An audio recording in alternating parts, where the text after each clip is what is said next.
Welcome to Dark Realmz. Short stories, quick chills, real fear. You're listening, but are you sure you're alone?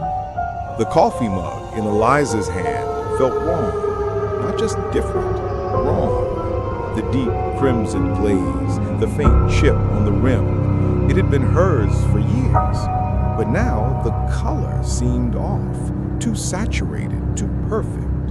She blinked. The mug was green. Her breath caught in her throat. She blinked again, harder, red.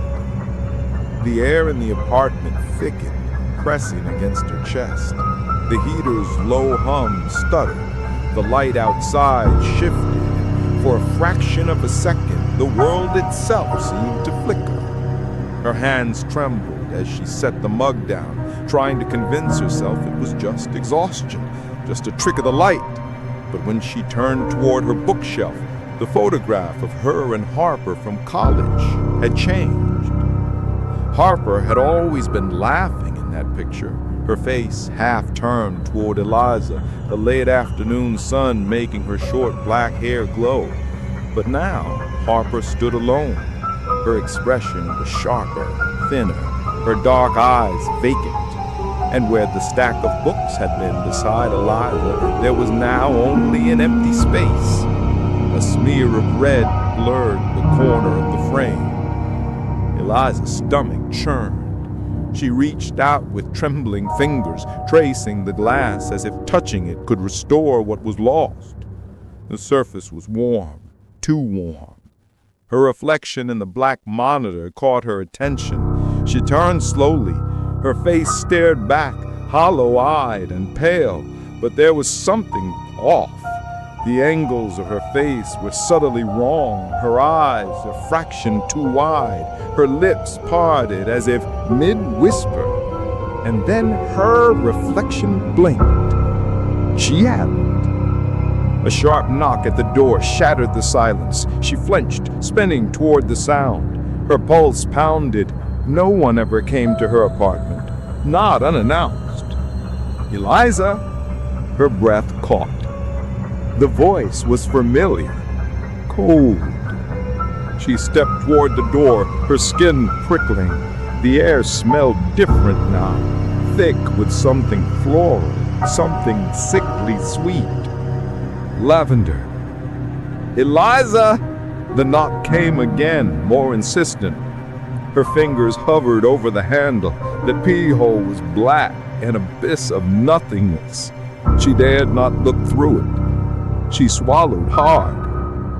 Who is it? Silence. Her phone buzzed violently on the desk. The screen glowed. Mom. Her mother's voice was sharp. Eliza, you need to come home. Why? A pause. The static on the line thickened. Then, your father's things. We need to sort through them. The air in her apartment tightened. She turned back toward the black monitor. Her reflection was still watching, and this time, it was smiling. The house loomed against the storm-gray sky, its wooden frame warped by time and salt air. The moment Eliza stepped out of the car, the scent of lavender hit her like a wave. Stronger than before, lingering. Her mother met her at the door, thinner than she remembered, her sharp eyes scanning Eliza as if looking for something. You're late. No greeting, no warmth. Eliza stepped inside, the familiar scent of damp wood wrapping around her. The house was too still, like it was listening. The walls, once pale blue, seemed darker, the corners of the room stretching unnaturally. She hesitated before climbing the stairs to her childhood room. The wooden steps groaned under her weight.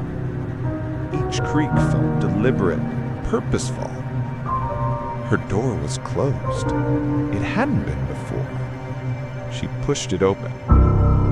Inside, the room was just as she left it. but the mirror on the far wall was shattered, its jagged edges catching the dim light. Her reflection stared back in fragmented pieces. Then, in the largest shard, she saw something else. A figure, standing behind her. Eliza. She spun, but the room was empty. The whisper curled through the air, slipping between the cracks of the walls, seeping into her bones.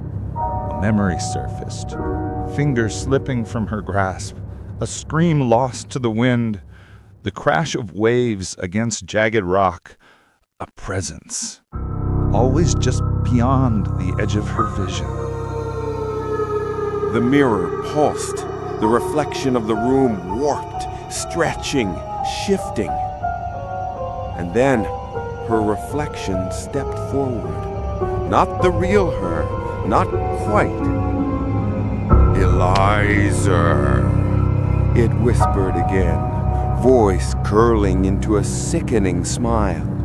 "You're remembering." The world flickered, and everything changed. If this story chilled you, imagine what's waiting in the next one.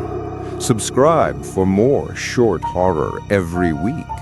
And if you have a true nightmare of your own, your story might be the next one told here in Dark Realmz.